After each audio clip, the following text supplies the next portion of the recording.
Hello, welcome to my YouTube channel. दोस्तों, ऊपर वाला एडिटोरियल आपने पढ़ लिया होगा। इसकी मैंने वीडियो बनाई है जस्ट बिफोर दिस। सो इसका भी पीडीएफ लिंक आपको मिल जाएगा। ज्वाइन होते तो वहाँ मिल जाएगा, नहीं तो वेबसाइट पे अवेलेबल है। वहाँ पे आप ले सकते हैं। समथिंग रोटन, रोटन बोलते हैं दोस्तों सड़ा हुआ। कोई चीज़ है जो बहुत सड़ी हुई है, यानी कुछ ऐसी सड़ी हुई क्या चीज़, एक तो फूड सड़ा हुआ होता है, खाना सड़ा हुआ होता है, या फिर ये कि सिस्टम में कुछ सड़ान है। ये जो एफएससी है, आप कोई भी चीज़ खाते होंगे दोस्तों, ये कंपनी है जो अप्रूव करती है, अनुमति देती है कि भाई आपका प्रोडक्ट यानी खाने वाला प्रोडक्ट वो चलेगा नहीं चलेगा मार्केट में। तो इसके जो है ना कई ऐसे नियम है एक्चुअल में, जो कि कई ऐसी चीज़ हैं फूड के रिलेटेड, जिसमें इसका जो है एफएससी फसाई क्या बोलते हैं उसको। I am really sorry, not don't know इसका प्रोनाउंसिएशन आप देख लेना दोस्तों, या आप इसका जो है फुल फॉर्म देख लेना।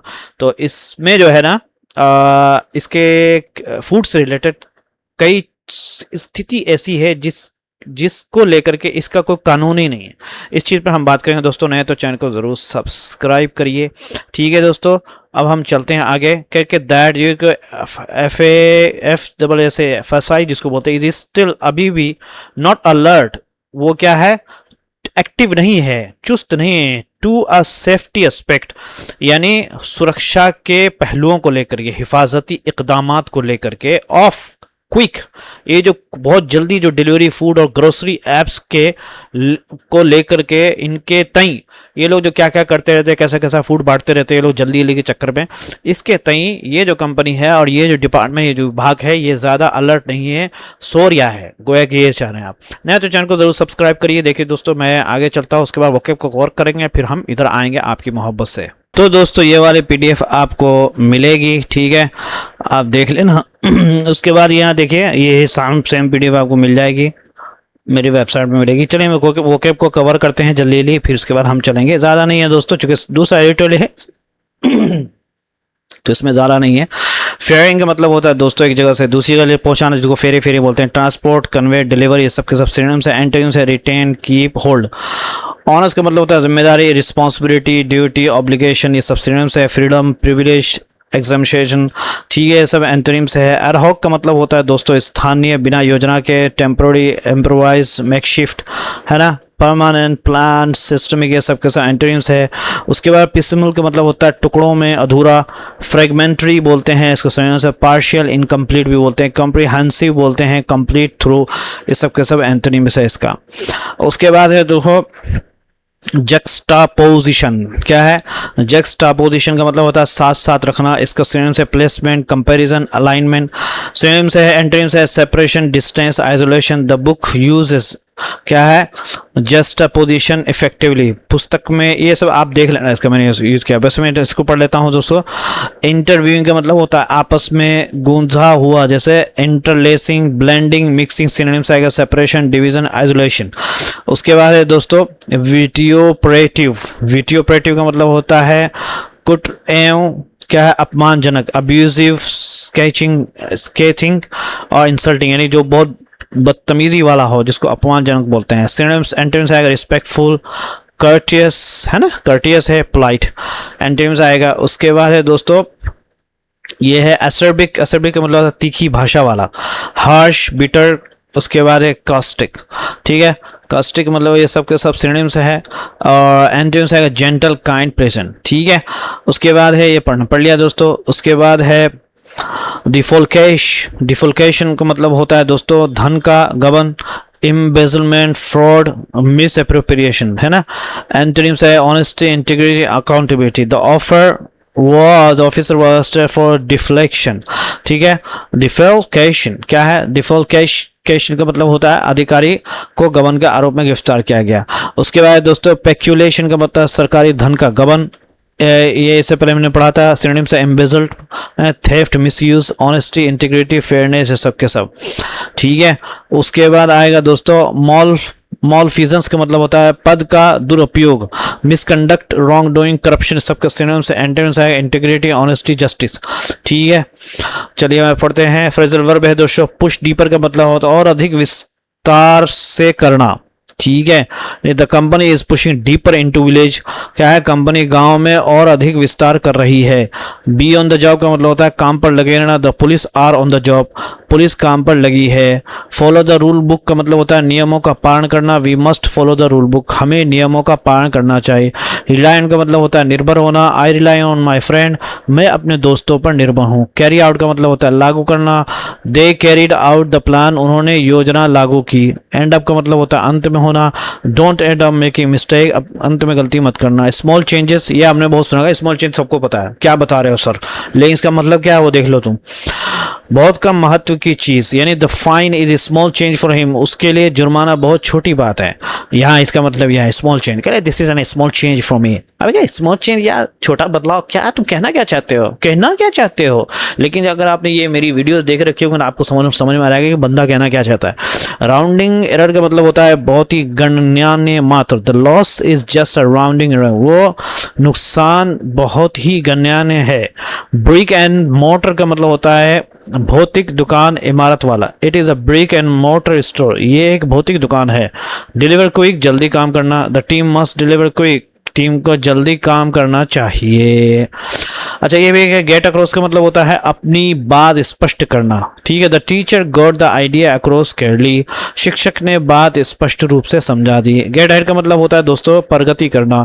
Hard work helps you get ahead, है ना, मेहनत आगे बढ़ने में मदद करती है। गेट अवे का मतलब होता है दोस्तों बच निकलना, छुट्टी पर जाना था। Thief got away before the police arrive, police के आने से पहले वो भाग लिया। गेट अवे विथ का मतलब होता है दोस्तों सजा से बच जाना। He got away with cheating, वो नकल करके भी बच निकला।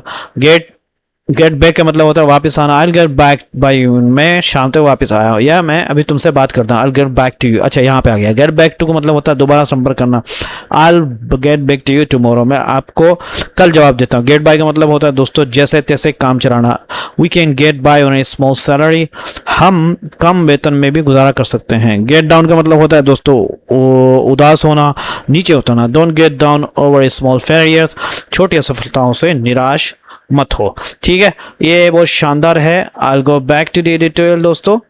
तो दोस्तों ये हमने पढ़ लिया था दोस्तों, अभी हम पढ़ने की कोशिश करेंगे। कह रहे कि देयर आर, वहाँ है बढ़ती हुई, इंक्रीजिंग इंसिडेंट्स, घटनाएं ऑफ क्विक डिलीवरी, जो जल्दी डिलीवरी का जो बिजनेस है, वो जो सप्लाइंग है वो सप्लाई कर रहे हैं, दे रहे हैं रोटन फूड, सड़ा हुआ खाना। एक्सपायर्ड प्रोडक्ट, जो एक्सपायर हो गया प्रोडक्ट, फूड आइटम्स हो रहे हैं, खाने के जो आइटम्स है विथ फंगल, जिसमें फंगल है, यानी वही इन्फेक्शन बढ़ रहा है उसके अंदर, बढ़ा हुआ इन्फेक्शन। द लेटेस्ट एग्जाम्पल, अभी सबसे जो लेटेस्ट एग्जाम्पल है वाज फ्रॉम दिल्ली, वो दिल्ली से था। कह रहे कि दिस इज वरिंग, ये चिंता करने वाली है, for the quick food delivery ecosystem. ये क्विक फूड डिलीवरी का जो इकोसिस्टम है, यानी कि जो पूरा जो सिस्टम है, कभी वो ब्लिंकिट आता है, कभी वो अपना कौन कौन सा है, स्विगी है, क्या क्या है दोस्तों फूड के, ये पूरा इकोसिस्टम इसी को बोलते हैं। यानी जो पूरे इंडिया में जो चल रहा है, ये बहुत ही चिंताजनक है। ये सब, ये सारे फूड सिस्टम के पता नहीं कैसा फूड दे रहे हैं। अमंग इंडिया के फास्टेस्ट बढ़ते हुए, सबसे तेज बढ़ते हुए जो ई कॉमर्स बिजनेस है ये, क्योंकि एक्सप्लोडिंग, इसमें बहुत एक्सप्लोडिंग बहुत सी ज़्यादा मांग होती है, डिमांड फॉर इट्स कन्वीनियंस, क्योंकि उस बहुत आसानी के लिए, बहुत जल्दी, अभी ऑर्डर किया अभी 10 मिनट में आ जाता है, तो इसलिए जो है ना एक्सप्लोड हो रहा है। एक्सप्लोड बोलते हैं किसी चीज़ का बहुत ज़्यादा निकल कर बाहर आना, तो डिमांड जो है वो बहुत ज़्यादा निकल रही है, तो इसका लोग जो है पैसे वाले लोग फ़ायदा उठा रहे हैं और कंपनी में कंपनी ठोके जा रहे हैं। लेकिन अभी एक तो ये बंदा, ये जो क्विक फूड वाला होता है, एक तो उसकी हालत भी देखने काबिल होती है, वो बेचारा पैसे के चक्कर में इधर से उधर जल्दी जल्दी भागता रहता है। करेंगे प्लेटफॉर्म्स जो है वो आर पुशिंग डीपर, वो बहुत ज़्यादा अंदर घुस रहे हैं, धक्का दे रहे हैं अंदर तक, यानी मतलब पूरे मार्केट में, पूरे हिंदुस्तान में घुसने की कोशिश कर रहे हैं। बाय कुछ लोग अंदाज़ा लगाते हैं देयर विल बी, वहाँ पे होगा 5,500 डार्क स्टोर से है by the end of this fiscal, यानी इस बिजनेस का जो साल है, इस साल के आखिर में कम से कम 5,500 डार्क स्टोर्स होंगे। ठीक है, अब यहाँ पे यानी अब कुछ अनुमान ये बताते हैं कि इस वित्तीय वर्ष के अंत तक 5,000 से डार्क स्टोर हो सकते हैं। समझ में आ रहा है दोस्तों? तो ये सारी चीज़ें हैं, लेकिन ग्राहकों को ये बिल्कुल पता नहीं होता है ना, बट लेकिन but consumers have no idea, उनके पास कोई पता नहीं होता स्टेटस या conditions of the dark store के जो कंडीशंस, उसकी जो स्थिति होती है उसका कुछ पता नहीं होता। फ्रॉम वेयर, कहाँ से वो क्विक कॉमर्स जो है ना, सुपर स्टोर्स जो है एंड मशरूमिंग एप्स जो है आर फेयरिंग, वो ला रहे हैं फूड को और ग्रोसरी को। ग्रोसरी मतलब छोटे छोटे सामान जो होते हैं। कंज्यूमर्स जो ग्राहक होते हैं राइटली पूरी तरीके से यकीन करते हैं इट इज़ व्हाट दे पे, क्योंकि वो है जो टैक्सेस दे रहे हैं फॉर, उनको टैक्सेस दे रहे हैं इस काम के लिए, राइट। बात तो सही है ना कि दैट रेगुलेटर्स। अच्छा, यहाँ पे मशरूमिंग का मतलब होता है दोस्तों बहुत तेज़ी से बढ़ना, ये चीज़ है। फेयरिंग का मतलब होता है एक जगह से दूसरी जगह पहुंचना। हैव नो आइडिया का मतलब पता ही है आपको। मशरूमिंग का मतलब यहाँ पे क्या होगा, बहुत तेज़ी से बढ़ना। कह रहे कि ग्राहक सही मानते हैं, आखिर वे इसके लिए टैक्स देते हैं, यानी वो राइटली बिलीव कि इट इज़ व्हाट, कि ये वही है जिसके लिए वो टैक्स देते हैं। बात तो सही है ना, राइट। कि सरकारी अधिकारी अपना काम ठीक से करें और नियमित रूप से गोदामों की जांच करें, खाने के जो है नमूने जांचें, छापे मारें और ज़रूरत पड़ने पर जुर्माना लगाएं, ताकि ये कंपनियां और उनके डार्क स्टोर सभी नियमों का पालन करें। डार्क स्टोर मतलब एक तो ये नहीं कि वो लोग स्टोर में जाकर सामान ले, ये अपना गोदाम टाइप का बना के रखते हैं, उसको डार्क यानी दिखता नहीं वो स्टोर, वो पीछे कहीं बैग में होता है, समझे। तो जिसके लिए वो क्या है, ये कह रहे हैं कि कंज्यूमर के लिए इस चीज़ उनको टैक्स दे रहे हैं तो उनका काम करना चाहिए। क्या है कि रेगुलेटर जो नियम बनाने वाले हैं या नियम को बनाने वाले हैं और अथॉरिटी जो अधिकारी लोग हैं मस्ट बी, वो उनको वो ऑन द जॉब पर उनको होना चाहिए, यानी काम करना चाहिए विथ रूटीन, यानी लगातार इंस्पेक्शन निगरानी हो, या स्टोरेज की जो चीज़ें जमा कर रखी हैं उन्होंने फूड में, एंड सैम्पलिंग, और देखते रहें थोड़े थोड़े फूड को देखते रहें, समझे नहीं। क्या है, नियमित रूप से गोदामों की जांच करें, खाने के नमूनों को जांचें, सैंपलिंग यानी उसको इंस्पेक्शन को जाने, है ना, गोदामों की, एंड रेट्स और रेड मारे, छापे मारे, एंड पेनल्टीज और जुर्माना लगाए टू इंश्योर, सुनिश्चित करने का दीज कंपनी कि ये कंपनी जो है एंड देयर डार्क, उनका जो डार्क स्टोर से है वो जो खाना जमा कर रहे हैं, storing the food supplies, food जो सप्लाईज है आर फॉलोइंग, वो पालन कर रहे हैं द रूल बुक का, नियम का। अब आगे देखिए, ओ वेट, अरे इंतजार करो, व्हाट रूल बुक, कौन से रूल बुक की बात हो रही है। देयर इज नन, कोई भी रूल बुक नहीं है फॉर डार्क स्टोर के लिए कोई रूल बुक नहीं है, यानी कोई नियम है ही नहीं। विच आर लाइसेंस, जिनको लाइसेंस दिया जाता है एज एनी अदर, किसी दूसरे फूड बिजनेस की तरह, बाई नोडल रेगुलेटर यानी FSSAI।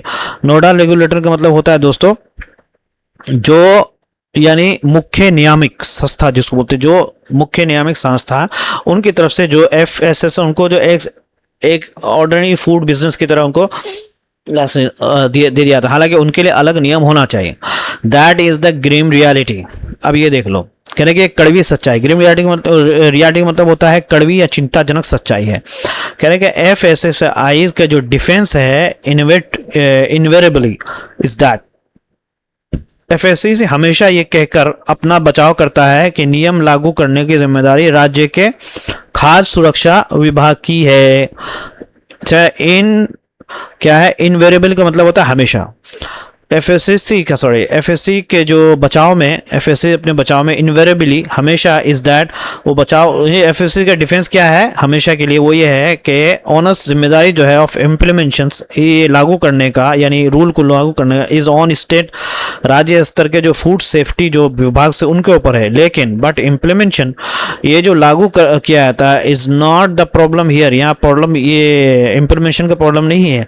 इशू इज, सवाल यह है कि हाउ FSSAI देखता है quick commerce food delivery business को, कि वो कैसे इसके साथ डील करता है। लेकिन यहाँ असली समस्या के नियम लागू करना नहीं है, असल मुद्दा यह है कि FSSAI इस कारोबार को किस नज़र से देखता है, समझे। व्यूज का मतलब कितना देखता है। डार्क स्टोर ना तो सीधे ग्राहकों के लिए होते हैं और ना ही वो सामान्य गोदाम होते हैं। सोचेंगे, डार्क स्टोर जो है अरंट वो नहीं होते हैं कंज्यूमर फेसिंग के, सीधे ग्राहकों के लिए भाई आर्मी ले रहा है, ना ही जो है आर दे क्या है, देवर हाउसेस है, वेयर हाउसेस, सॉरी क्या है, और ना ग्राहक होते हैं और ना ही वे सामान्य गोदाम होते हैं, कि वो वेयर हाउस भी नहीं होते हैं, ठीक है। They are not cold storage, वो क्या है, कोल्ड स्टोरेज भी नहीं है, जबकि जल्दी खराब होने वाली चीज़ों को उसकी ज़रूरत होती है, समझे। विच क्या है, पेरिशेबल नीड, है ना।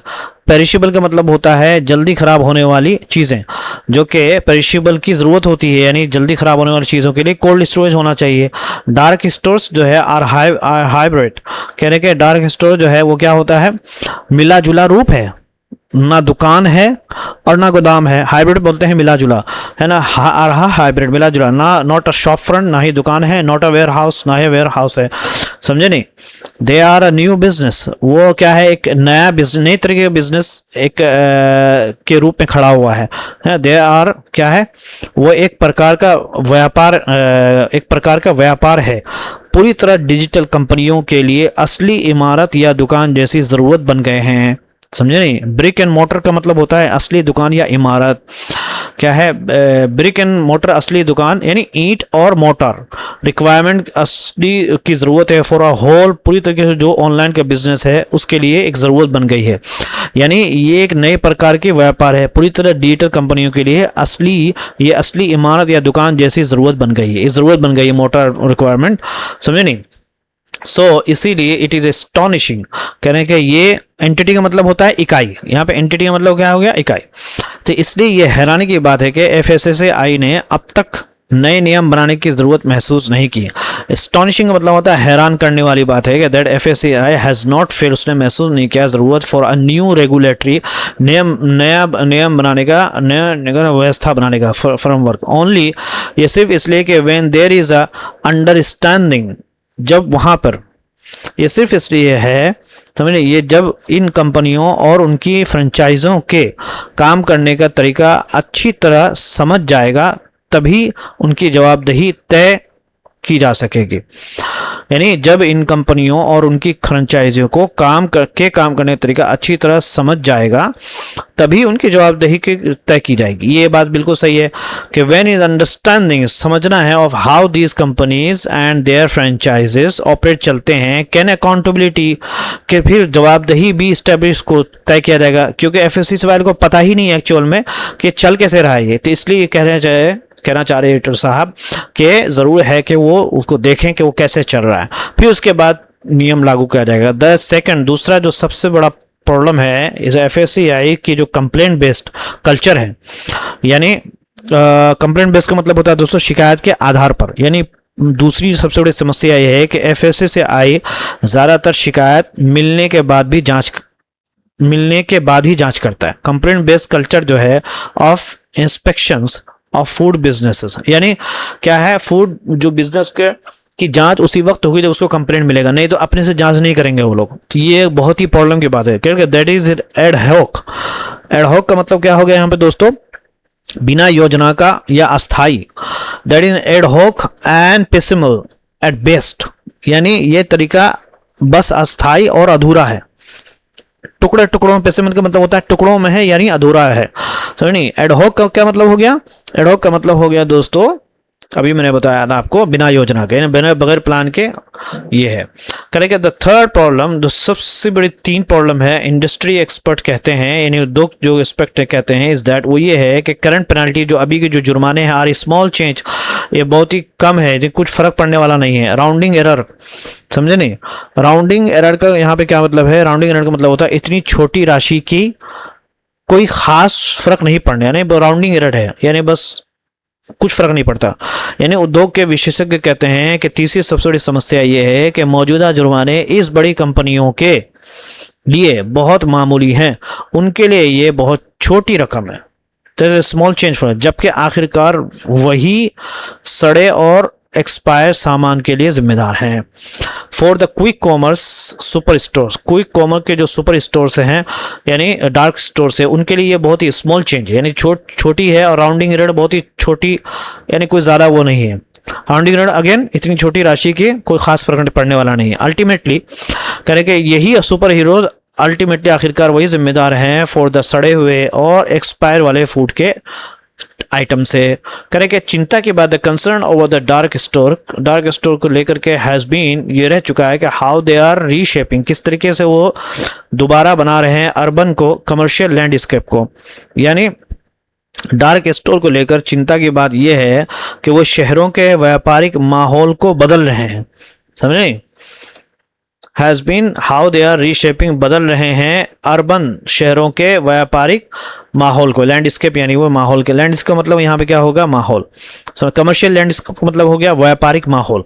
समझे, गिवन दिस, इसी वजह से फुलफिलमेंट, ये जो सेंटर्स है यानी जो फुलफिलमेंट सेंटर उसी को बोलते हैं ना, जहाँ से ऑर्डर को फुलफिल किया जाता है, आर मोस्टली ज़्यादातर इन डेंस, घनी आबादी में, नेबरहुड्स में होता है, यानी घनी आबादी वाले के इलाके में होता है, यानी घनी आबादी वाले नेबरहुड्स उसको बोलते हैं। एंड और द पार्किंग जो प्रॉब्लम है, एंड द पार्किंग, और जो पार्किंग की जो परेशानी है, और पार्किंग जहाँ पे प्रॉब्लम होती है, बट लेकिन food safety is hardly discuss, food की जो सुरक्षा है उसकी कभी बहुत ही मुश्किल से इस बारे में चर्चा की जाती है। It is the biggest problem, ये सबसे बड़ा प्रॉब्लम है, बिगर प्रॉब्लम, ये और बड़ा प्रॉब्लम है कि द फूड रेगुलेटर, फूड को जो नियम बनाने वाले, नीड्स टू डिलीवर क्विक, उनको चाहिए कि वो इस बारे में जल्दी से जल्दी फैसला करें, है ना। क्या है असल में ये सबसे बड़ी समस्या है, यानी खाद्य नियामक संस्था को अब जल्दी काम करना चाहिए। डिलीवर क्विक का मतलब यहाँ पे हो गया जल्दी काम करना चाहिए और इस मसले का हल करना चाहिए। नहीं हो तो चैनल को ज़रूर सब्सक्राइब करिए। Thank you so much.